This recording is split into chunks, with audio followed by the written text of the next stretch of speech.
بسم الله الرحمن الرحيم الحمد لله رب العالمين والصلاة والسلام على سيد الأنبياء والمرسلين وعلى آله وصحبه أجمعين أما بعد.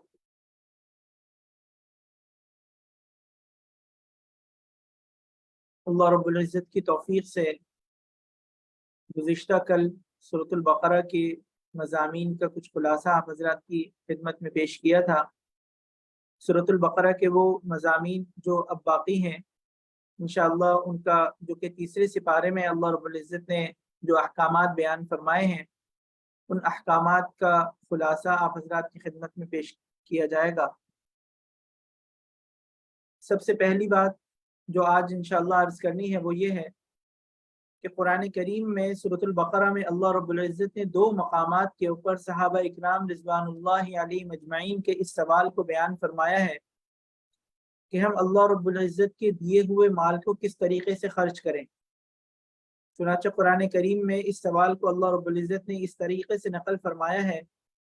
اعوذ باللہ من الشیطان الرجیم بسم اللہ الرحمن الرحیم وَيَسْأَلُونَكَ مَاذَا يُنْفِقُونَ قُلْ مَا أَنفَقْتُم مِّنْ خَيْرٍ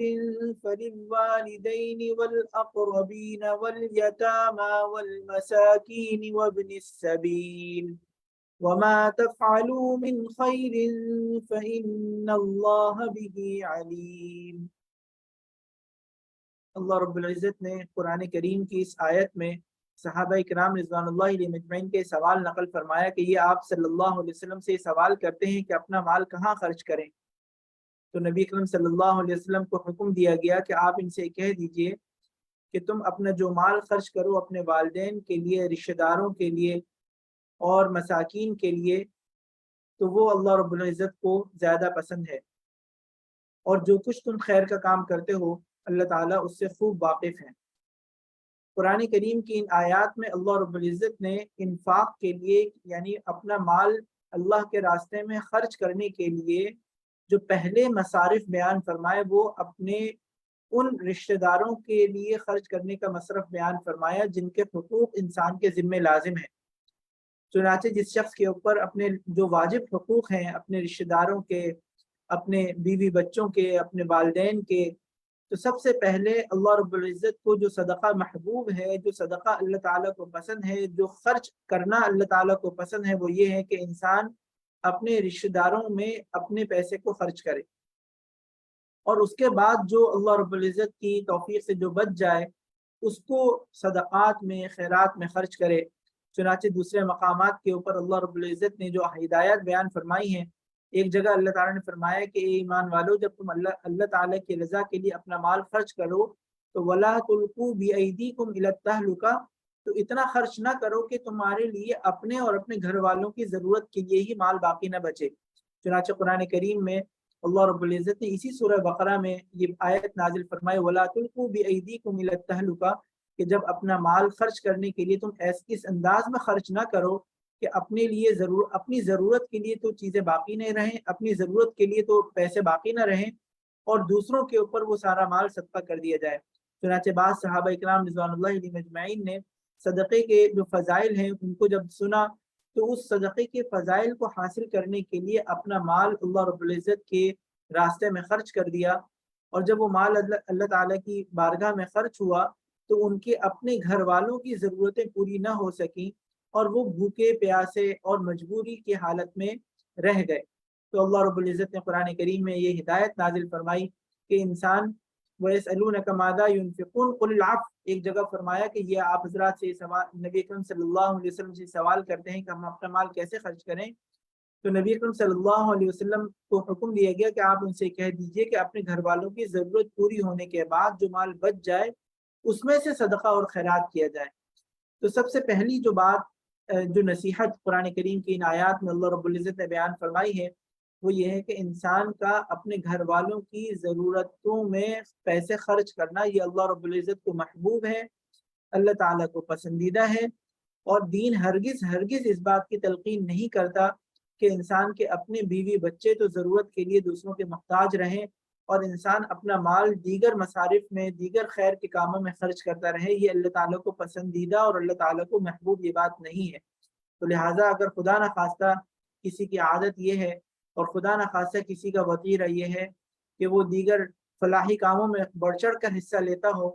اور اس کے بیوی بچے اور اس کے گھر کی جو ضروریات ہیں وہ پوری نہ ہوتی ہوں، تو یہ طریقہ قابل اصلاح ہے، یہ عمل قابل اصلاح ہے اور اس سے انسان کو بچنا چاہیے۔ دوسرا جو مضمون اسی کے ساتھ جو منسلک ہے وہ یہ ہے کہ صدقات، قرآن کریم کی ان آیات میں اللہ رب العزت نے صدقے کے بے شمار فضائل بیان فرمائے، بے شمار فضائل بیان فرمائے۔ چنانچہ میں قرآن کریم کی وہ آیات اللہ رب العزت کی توفیق سے آپ حضرات کے سامنے پڑھتا ہوں، اور اسی طریقے سے دوسرا جو عنوان، یعنی پہلا انفاق فی سبیل اللہ کہ کہاں پر ہم اپنا مال خرچ کریں، اور اسی کے ساتھ جو دوسرا عنوان شروع ہوتا ہے وہ یہ ہے کہ صدقات کے کیا فضائل ہیں اور صدقات کرنے کے آداب اور طریقہ کیا ہے۔ یہ بھی بہت اہم بات ہے جس کو قرآن کریم میں ان آیات میں تفصیل کے ساتھ اللہ رب العزت نے بیان فرمایا۔ بسم اللہ الرحمن الرحیم، مثل الذین ينفقون اموالهم في سبیل اللہ كمثل حبة انبتت 7 سنابل في كل سنبلة 100 حبة واللہ یضاعف لمن یشاء واللہ واسع علیم۔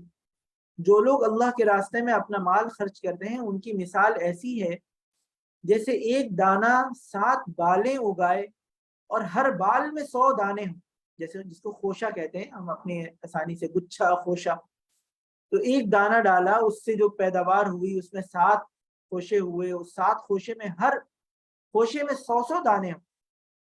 اور اللہ جس کے لیے چاہتا ہے ثواب میں کئی گنا اضافہ کر دیتا ہے۔ اللہ تعالیٰ بہت وسیع ہیں، وسعت والے ہیں، بڑے علم والے ہیں۔ اس کے بعد اگلی ہدایت، جیسا کہ میں نے عرض کیا آپ حضرات کی خدمت میں، کہ اللہ تعالیٰ اس بات کی بھی ہدایت دے رہے ہیں کہ جب تم صدقہ کرو تو اپنے صدقے کو محفوظ رکھو، اپنے صدقے کو ضائع نہ کرو۔ چنانچہ اللہ تعالیٰ فرماتے ہیں الذين ينفقون أموالهم في سبيل الله ثم لا يتبعون ما أنفقوا منا ولا أذى لهم أجرهم عند ربهم ولا خوف عليهم ولا هم يحزنون قول معروف ومغفرة خير من صدقة يتبعها أذى والله غني حليم۔ جو لوگ اپنے مال اللہ کے راستے میں خرچ کرتے ہیں پھر خرچ کرنے کے بعد نہ احسان جتلاتے ہیں اور نہ کوئی تکلیف پہنچاتے ہیں، یعنی صدقہ اس انداز میں کیا جائے تو صدقہ کرنے کے بعد احسان جتلانا یہ اللہ تعالیٰ کو پسند نہیں ہے، یہ گناہ کی بات ہے، گناہ کبیرہ ہے۔ قرآن کریم اس میں منع فرما رہا ہے، اس لیے کہ یہ ایذاء مسلم میں داخل ہے۔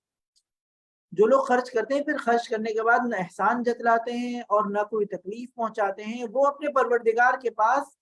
اپنا ثواب پائیں گے کہ نہ ان کو کوئی خوف لاحق ہوگا اور نہ کوئی غم پہنچے گا۔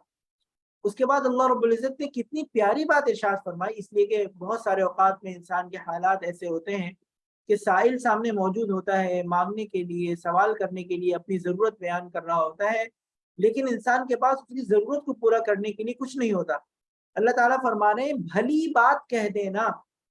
معروف طریقے سے اچھے انداز میں اس سے معذرت کر لینا، یہ اللہ تعالیٰ کو زیادہ پسند ہے۔ بھلی بات کہہ دینا اور درگزر کر لینا یہ اللہ تعالیٰ کو زیادہ پسند ہے، اس صدقے سے بہتر ہے کہ صدقہ دینے کے بعد کوئی تکلیف پہنچائی جائے۔ چنانچہ بعض اوقات مانگنے والے پیچھے پڑ جاتے ہیں، بار بار مانگتے ہیں اور اصرار کرتے ہیں، پیچھے پڑ جاتے ہیں۔ انسان بعض اوقات تنگ دل ہو جاتا ہے اور اس کا دل اس کی بار بار مانگنے کی وجہ سے پریشانی کا شکار ہوتا ہے، تو شیطانی وسوسہ ڈالتا ہے کہ جان چھڑانے کے لیے کچھ دے بھی دیا اور ساتھ ساتھ زبان سے کوئی ایسا کلمہ نکال دیا کہ اس کلمے کو ادا کر کے اس کو تکلیف پہنچا دی، تو اس سے وہ صدقے کا ثواب ضائع ہو گیا۔ اللہ تعالیٰ کیا فرما رہے ہیں کہ اس صدقے سے زیادہ بہتر یہ کہ اس سے معروف طریقے سے معذرت کر لی جائے، میں معذرت چاہتا ہوں، ابھی میرے پاس گنجائش نہیں ہے، انشاءاللہ جب میرے پاس وسعت ہوگی، جب میرے پاس گنجائش ہوگی تو میں آپ کو آپ کی ضرورت پورا کرنے کے لیے آپ سے رابطہ کر لوں۔ یہ زیادہ بہتر ہے کہ خدا نخواستہ کہ انسان یہ طرز عمل اختیار کرے کہ اس سے جان چھڑانے کے لیے اس کی بار بار مانگنے کی وجہ سے اس کو کچھ دیا، اور دینے کے بعد کوئی ایسا طنز کر دیا، کوئی ایسی بات کہہ دی جس سے اس کو تکلیف پہنچی۔ یہ اللہ تعالیٰ فرمانے قول معروف و مغفرہ، مغفرت یعنی معذرت کر لینا، درگزر کر لینا، بھلی بات کہہ کر معذرت کر لینا، یہ اللہ تعالیٰ کو زیادہ پسند ہے من صدقۃ یتبعها اذی، اس صدقے سے کہ جو صدقہ تو کیا لیکن صدقہ کرنے کے بعد اس صدقے کے پیچھے ایک ایسی تکلیف دہ بات کہہ دی جس سے اس کا دل دکھ گیا، جس سے اس کا دل دکھ سے بھر گیا، جس سے صدقہ وصول کرنے والے شخص کو اپنی بے توقیری، بے اکرامی محسوس ہوئی، بے عزتی محسوس ہوئی، ذلت محسوس ہوئی، وہ صدقہ اللہ تعالیٰ کو بالکل پسند نہیں ہے۔ اس لیے کہ اللہ رب العزت کو وہ صدقہ پسند ہے کہ جس میں صدقہ دینے والا ایک اس انداز میں صدقہ دے کہ صدقہ وصول کرنے والے کو کوئی تکلیف اور کوئی اہانت، کوئی احسان جتلانا، کوئی ایسی چیز محسوس نہ ہو۔ چنانچہ اگلی آیت میں اللہ تعالیٰ فرما رہے، مثال دے کر بیان فرما رہے، مثال کے ساتھ بیان فرما رہے، اے ایمان والو اپنے صدقات کو احسان جتلا کر اور تکلیف پہنچا کر اس شخص کی طرح ضائع مت کرو جو اپنا مال اللہ کے راستے میں دکھانے کے لیے خرچ کرتا ہے اور اللہ تعالیٰ کے اوپر اور یوم آخرت پر ایمان نہیں رکھتا۔ اور اللہ تعالیٰ فرما رہے اس کی مثال ایسی ہے جیسے ایک چکنی چٹان، ایک ایسی چٹان ہے جو چکنی ہے، اس چکنی چٹان کے اوپر مٹی جمی ہوئی ہو، بڑی زور کی اس کے اوپر بارش پڑے، اور وہ بڑی زور کی جو بارش ہے وہ اس مٹی کو بہا دے، بہانے کے بعد وہ دوبارہ چکنی چٹان چھوڑ دے۔ یعنی اس کی مثال یہ ہے کہ جیسے مثال کے طور پر کوئی شخص کھیتی لگانے کے لیے کھیت کا انتخاب کرتا ہے اور وہ وہاں پودے لگاتا ہے، فصل اگتی ہے، فصل اگنے کے بعد پھل آنے کے دن آ جاتے ہیں، تو وہ اس دکھاوے کے نیت سے، ریاکاری کی نیت سے صدقہ کرنے والے کی مثال، اور وہ شخص جو تکلیف پہنچانے کی نیت سے صدقہ کرتا ہے، اس کی مثال بالکل ایسی ہی ہے کہ جیسے اس نے کھیتی کے لیے ایک چٹان کا انتخاب کیا اور اس چٹان کے اوپر تھوڑی تھوڑی مٹی ہے، اس نے کھیتی لگائی۔ جب وہ کھیتی لگائی تو اس نے کہا کہ اب فصل ہوگی، اب پھل اگے گا، لیکن جب جیسے ہی زور کی بارش آئی تو وہ مٹی ساری بہہ پڑی اور ساری فصل ضائع ہو گئی۔ تو جس طریقے سے وہ ساری فصل ضائع ہو گئی، ایسے ہی اس کا صدقہ ضائع ہو گیا، اس لیے کہ اس نے اللہ تعالیٰ کی رضا کی نیت نہیں کی تھی، اس نے اللہ کو راضی رکھنے کی نیت نہیں کی تھی، اس نے صدقہ اس انداز میں نہیں کیا تھا کہ وہ اس کو خیر کی اور اللہ تعالیٰ کے یہاں اجر و ثواب لے کے جاتا۔ تو چونکہ اس نے اس انداز میں صدقہ کیا تھا کہ وہ صدقے کا اجر و ثواب اس کو نہیں ملا، تو اللہ رب العزت کو ایسا صدقہ پسند نہیں۔ اسی طریقے سے اللہ رب العزت نے قرآن کریم کی ان آیات میں ایک اور بات بیان فرمائی، بڑی اہم بات ہے کہ بعض اوقات انسان صدقے کے لیے ایک ایسے مال کا انتخاب کر لیتا ہے، شیطان انسان کو دیتا ہے نا، جو چیز بیکار ہوتی ہے، کمزور ہوتی ہے، ٹوٹی ہوئی ہوتی ہے، جو خود اپنے لیے کسی کام کی نہیں ہوتی، بعض اوقات شیطان ورغلاتا ہے کہ بھائی صدقہ کر رہے ہیں نا، یہ صدقے میں دے دو، ایک ایسی چیز دے دو جو کسی کام کی نہیں ہے۔ قرآن کریم میں اللہ تعالیٰ کیا فرما رہے ہیں، اے ایمان والو جو کچھ تم نے کمایا ہے اور پیداوار جو ہم نے تمہیں زمین سے نکال کے دی ہے، ان اچھی چیزوں میں سے، اچھی عمدہ طیب چیزوں میں سے اللہ کے راستے میں خرچ کیا کرو، اور یہ نیت نہ رکھو کہ بس ایسی خراب قسم کی چیزیں اللہ کے نام پر دیا کرو گے کہ اگر کوئی دوسرا تمہیں یہ چیز دیتا تو ناپسندیدگی اور نفرت سے تم برا منائے بغیر، آنکھیں نیچے بغیر اس چیز کو قبول نہ کرتے۔ ایسی چیزیں نہ دیا کرو، صدقے میں اچھا مال دیا کرو، ایسی ٹوٹی پھوٹی بیکار چیزیں نہیں دیا کرو، یہ اللہ تعالیٰ کو پسند نہیں ہے۔ تم یہ نہیں سوچا کرو کہ جو چیز میرے لیے کسی کام کی نہیں ہے، بیکار ہے، کسی اور کے کام نہیں آ سکتی۔ اس کا یہ مطلب نہیں کہ انسان استعمال شدہ چیزیں نہ دے، یہ مطلب نہیں ہے۔ بعض اوقات انسان کے پاس استعمال شدہ چیز ایسی ہوتی ہے، ایسے کپڑے استعمال کے ہوتے ہیں جو ایسے مناسب حالت میں ہوتے ہیں، کسی اور کے کام آ سکتے ہیں، اس کو صدقے میں دینے میں کوئی حرج نہیں ہے۔ صدقے میں دینے میں اس چیز کو منع کیا جا رہا ہے کہ ایسی چیز جو کہ دیکھنے میں کارآمد نہیں ہے، جس کا استعمال کوئی ایسا نہیں ہے کہ اس کو استعمال کیا جا سکے، ٹوٹی ہوئی ہے، اور ایسی چیز ہے جس کو اگر ہمیں کوئی تحفے میں لا کے دیتا تو ہم اس سے منہ بنا لیتے، اور اس سے ہمیں ناگواری محسوس ہوتی، اگر کوئی ایسی چیز کوئی ہمیں لا کے دیتا تو اس سے ہم ناپسندیدگی محسوس کرتے، تو اللہ رب العزت فرما رہے ہیں کہ صدقے میں دینے کے لیے عمدہ چیزوں کا انتخاب کیا کرو، ایک ایسی چیز کا انتخاب نہیں کیا کرو جو اگر کوئی تمہیں دیتا تو تمہیں ناپسندیدہ ہو۔ اور اللہ تعالیٰ نے شیطان کی اس بات کو بیان فرمایا کہ اللہ تعالیٰ تم سے اس بات کا وعدہ کر رہے ہیں کہ یہ جو تم صدقہ دو گے یہ اللہ تعالیٰ کے تمہیں بڑھ چڑھ کر ملے گا۔ وَالشَّيْطَانُ يَعِدُكُمُ الْفَقْرَ، شیطان یہ کہتا ہے کہ اگر اچھی چیز دے دو گے، اچھی گندم تم نے دے دی، اچھے کپڑے تم نے دے دی، تمہارے پہننے کو کیا رہے گا؟ شیطان تمہیں فقر و فاقے کی سے ڈراتا ہے، جبکہ اللہ تعالیٰ تمہیں اس بات کی ترغیب دیتے ہیں کہ جو تمہارا صدقہ ہے یہ اللہ تعالیٰ کو قرض دینے کے برابر ہے، اور اللہ تعالیٰ اپنے قرض کو بڑا چڑھا کر کئی گنا کر کے اللہ تعالیٰ تمہیں لوٹائیں۔ اسی طریقے سے صدقے سے آپ اندازہ لگائیے، قرآن کریم کی یہ سب اسی سپارے کے اندر بیان کی ہوئی آیات ہیں، کتنا اللہ تعالیٰ صدقے کو محفوظ رکھنے کے لیے کتنی اللہ تعالیٰ تاکید بیان فرما رہے ہیں۔ اللہ تعالیٰ فرما رہے ہیں کہ اگر تم ظاہری طور پر علی الاعلان طریقے سے صدقہ دو تو وہ بھی ٹھیک ہے، لیکن اگر چھپا کے دو تو زیادہ بہتر ہے، اللہ تعالیٰ کو چھپا کے دینا زیادہ پسند ہے۔ وَإِن تُخْفُوهَا وَتُؤْتُوهَا الْفُقَرَاءَ فَهُوَ خَيْرٌ لَكُمْ، چھپا کے دو تو اللہ تعالیٰ کو زیادہ پسند ہے۔ اسی کے ساتھ ساتھ اللہ رب العزت نے ایک اور بات ارشاد فرمائی، کیونکہ صدقے کے ان احکامات کے اندر آخری بات ہے، بڑی قیمتی بات ہے، آج کل کے دور سے بالکل متعلق ہے، اور وہ اللہ تعالیٰ یہ فرما رہے ہیں کہ صدقہ دینے کے لیے جب تم کسی شخص کا انتخاب کرو تو یاد رکھو کہ مستحق کو صدقہ پہنچے، ایسے شخص کو پہنچے جو ضرورت مند ہے۔ پیشہ ور بھکاریوں کا انتخاب نہ کرو جو لوگ مانگتے پھرتے ہیں، اور اللہ تعالیٰ نے علامت بھی بیان فرما دی کہ مستحق لوگ کون ہیں۔ اللہ تعالیٰ فرما رہے ہیں کہ مالی امداد کے، یہ اللہ تعالیٰ فرما رہے ہیں بسم اللہ الرحمن الرحیم، للفقراء الذين احصروا في سبيل الله لا يستطيعون ضربا في الارض يحسبهم الجاهل اغنياء من التعفف تعرفهم بسيماهم لا يسألون الناس إلحافا وما تنفقوا من خير فإن الله به عليم۔ اللہ تعالیٰ فرما رہے ہیں مالی امداد کے بطور خاص مستحق وہ فقراء ہیں جنہوں نے اپنے آپ کو اللہ کی راہ میں اس طرح مقید کر رکھا ہے کہ وہ معاش کی تلاش میں زمین میں چل پھر نہیں سکتے، چونکہ وہ اتنے پاک دامن ہیں، اتنے عفیف ہیں، اتنے خوددار ہیں کہ وہ کسی سے سوال نہیں کرتے، اتنے خوددار ہیں کسی سے سوال نہیں کرتے۔ ناواقف شخص، یعنی جو شخص ان کے حال سے ناواقف ہے، وہ ان کی طرف دیکھ کر انہیں اغنیا مالدار سمجھتا ہے، لیکن تم ان کے چہرے کی علامتوں سے ان کے اندرونی حالت کا پتہ لگا سکتے ہو، تم ان کے چہروں کی علامتوں سے ان کے اندرونی حالت کو پہچان سکتے ہو۔ وہ لوگوں سے لپٹ لپٹ کر سوال نہیں کرتے، لہٰذا تم جو بھی مال اللہ کے لیے خرچ کرتے ہو اللہ تعالیٰ اسے خوب جانتے ہیں۔ فقراء کو پہچانے، مستحقین کو پہچانے جو ہمارے مال کے زیادہ مستحق ہیں، جو لوگ